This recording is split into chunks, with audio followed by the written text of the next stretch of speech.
ton activité syndicale, communautaire, ton activité de formateur, ton activité de militant politique, c'était très, très intense. Tu en as vécu une bonne partie avec ta conjointe, Nicole.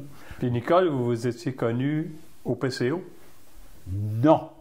On Connus? s'est connus par une amie commune. Puis moi, je ne connaissais pas du tout l'existence. Puis quand j'ai divorcé... Tu as divorcé en quelle année? Après en être revenu 74 à peu près. Disons 2 ans après être revenu d'Afrique. C'est ça. Et là, tu étais célibataire pendant... Pas longtemps. Pas longtemps. Ouais. Et là, tu avais été présenté à Nicole par une amie comme Par une amie comme ça. Puis Nicole, à ce moment-là, était dans l'enseignement avec cette amie-là. Puis il donnait de la formation aux agents d'aide sociale au Cégep du Vieux-Montréal. C'était un contrat, là, tu sais. Et puis là, ben ça partit, là, tu sais. Mais Nicole n'était pas au PCO à ce moment-là? Non, pas du tout. Puis, toi, tu y étais déjà, là.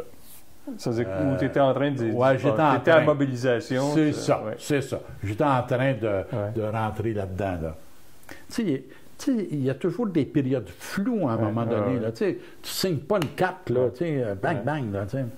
Ça fait que... là, Nicole rentre, on est en contact, puis moi, j'étais militant au comptoir alimentaire, puis Nicole a dit, ben oui, moi aussi, je vais aller là-dedans. Puis Nicole était très bonne. Ça, c'est le comptoir alimentaire Saint-Jean-Baptiste. Saint-Jean-Baptiste. Puis Nicole était très bonne en comptabilité. Puis je me rappelle, là, elle avait sorti sa planche à repasser, puis elle repassait les factures qui étaient toutes chiffonnées. Elle repassait ça. Puis elle avait fait un ménage dans la comptabilité. Alors, elle adhère au PCO. Sous ton influence. Oui, c'est ça. Ouais, sous mon influence. Mettons. Mais je pense qu'elle adhère aussi. Et comme elle avait été téléphoniste dans le temps... Déjà, elle avait été téléphoniste à cette époque-là. Okay. À Bell Canada. À Bell Canada, elle a décidé de soumettre sa candidature... Pour y retourner. Parce qu'elle était contractuelle en formation. Puis elle a dit, bon, PCO, pop, je vais... Puis c'était pas du tout commandé, là. Non. Pas pantoute. Elle non plus, c'était pas en service. Elle non plus, là. Ça fait qu'elle est rentrée comme téléphoniste, puis là, il s'est adonné que c'était la campagne de syndicalisation. Ben oui. Puis pop, puis elle a pris un rôle là-dedans, puis elle a trouvé des gens avec qui... puis pas des communistes, là, c'était des militantes syndicales. C'est ça.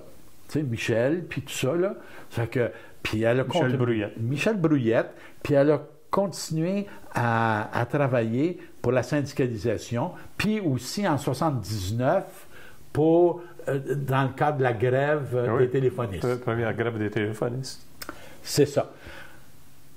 Puis là, elle était téléphoniste à des salaires de misère, mais moi, là, j'étais sur l'assurance chômage, j'étais des job-in. Des job-in, puis ça fonctionnait pas trop. Puis, à un moment donné, on restait sur la rue Christophe-Colomb, à ce moment-là. Puis, on n'avait pas une scène, André. Là. Quand tu dis pas une scène, là. Mais on avait un petit pot où Nicole, surtout Nicole, là, mettait les 10 cents puis les 5 cents. Là, on était en 79, là, tu sais, pas en 95, là. Ça fait que... on avait peut-être un 10-15 piastres. C'était notre marge de manœuvre. Colline de bin, on s'est fait voler. On s'est fait voler. Le petit pot. Le petit pot. Puis, ils ont pris les seuls bijoux que Nicole avait. Là. Tu sais, une petite chaîne. Ouais. Bon, c'était pas... ça, c'était odieux. Là, puis on a pleuré. Là, là. Ah, mon Dieu! Mais à un moment donné, vous avez décidé que vous ne continuiez pas tout seul, tous les deux. C'est ça. C'est parce qu'on ne pouvait pas avoir d'enfant. Bon. OK? Puis, à ce moment-là, Nicole, qui était téléphoniste, il y a eu des changements technologique. Puis, à 40 ans, elle a décidé de faire son droit. Oui. Elle a fait son droit à l'Université de Montréal, puis elle a commencé à pratiquer dans un bureau du centre-ville. Et il y a un de ses collègues qui dit « Hey, écoute bien, là, j'ai une cliente dont l'amie est enceinte, puis elle cherche une famille d'accueil parce qu'elle ne veut pas se faire avorter, puis elle ne veut pas garder l'enfant. Ça fait que Nicole a dit, ben moi, ça m'intéresse. Puis là, elle est venue le soir, puis on a discuté. La discussion ne fut pas très longue. Puis là, le lendemain, on rencontrait la mère biologique. Et moi, j'étais comme un peu à l'arrière parce que je me disais, si ça tourne mal, cette affaire-là, je vais ramasser les pots. Mais Nicole était comme la mère de la maman biologique de Corinne. Qu'est-ce que tu veux dire? Comme ben, elle suivait... tu veux dire, elle a développé un lien?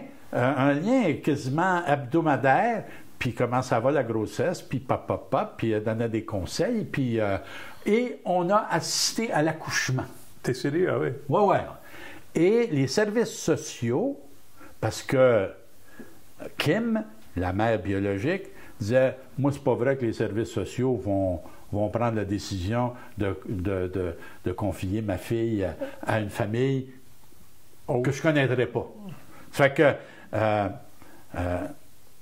là, on a dit, oui, c'est correct, là, mais il faut travailler avec les services sociaux parce que c'est illégal, là, tu comprends-tu? On ne se donne pas un enfant comme ça. Ben non. Ça fait qu'elle a dit, c'est correct, là, mais je vous le dis tout de suite, c'est vous que j'ai choisi, parce qu'elle avait vu d'autres familles aussi. Là. Ça fait que la nuit de l'accouchement, c'est mon cousin Pierre Sylvestre, qui était notre avocat, qui a un appel parce que Kim ne voulait pas avoir notre adresse et notre numéro de téléphone. Là. Puis, ça fait que Pierre m'appelle, puis il me dit « Ah ben là, c'est ce soir, là. L'accouchement est prévu pour ce soir au Royal Vic. » Puis, on est allé là. Puis, pendant 3 jours, la mère, parce que les services sociaux l'exigeaient, est en contact avec Corinne. OK? Pour faire le deuil ou de sa décision. Puis, au bout de 3 jours, on a amené Corinne ici. Ah bon? C'est ça. Puis là, Nicole a dit, moi, je vais avoir un enfant dans la vie. Puis elle a dit, je veux passer la première année avec. Fait qu'elle a laissé le droit, puis elle s'est occupée. Puis après ça, elle est allée, Corinne, au CPE de Louis H. Lafontaine. Puis là, Nicole, qui était une vieille militante, a trouvé un job à la FIC, la Fédération des infirmières du Québec. Et puis, elle a été représentante syndicale là. Et puis, au bout de 3 ans, elle a quitté ça, puis elle est allée au bas de l'échelle. Ah, travailler au bas de l'échelle. Au bas de l'échelle. Mais toujours, tu sais, avec une vision militante sur le salaire minimum. Puis elle avait négocié avec Rochon, puis au bas de l'échelle, la hausse du salaire minimum. Là, tu sais, là. Mais tout ça pour dire que Corinne s'épanouissait dans la famille, puis elle est rendue à 29 ans, puis elle est en forme, puis elle travaille dans le communautaire. À nouveau. Puis est-ce qu'il y a un syndicat dans son... Oui, elle est syndiquée au SCFP, puis elle est vice-présidente du syndicat. Du syndicat. C'est reparti. C'est reparti, mon kiki. Puis il y a un de ses boss qui dit, quand il a su que Corinne était vice-présidente de son syndicat, il a dit, coudonc, c'est-tu génétique, ça, cette affaire-là? Fait que voilà un peu l'idée de Corinne. Là. Oui, puis sa maman nous a quittés. Oui, Nicole est décédée il y a 4 ans et demi d'un cancer qu'elle avait depuis 13 ans. Ah, mon Dieu. Et puis, elle a vaincu son cancer. Puis, au cours des 2 dernières années, là, les métastases se sont multipliées. Puis, elle est décédée d'un cancer assez Mais costaud. c'était une femme courageuse jusqu'au dernier moment. Oui. Elle a travaillé à la FTQ comme réceptionniste. Oui. Puis elle a travaillé au SCFP aussi comme réceptionniste. Puis elle a aussi travaillé sur un document qui était utilisé à la FTQ pour montrer aux militants comment écrire un texte d'information, de mobilisation et tout ça, dans un langage simple et court, puis efficace, là. Et qui s'est donné dans le cadre du comité de francisation, je pense. Là. Puis je ne sais pas où c'est rendu aujourd'hui, là, mais voilà.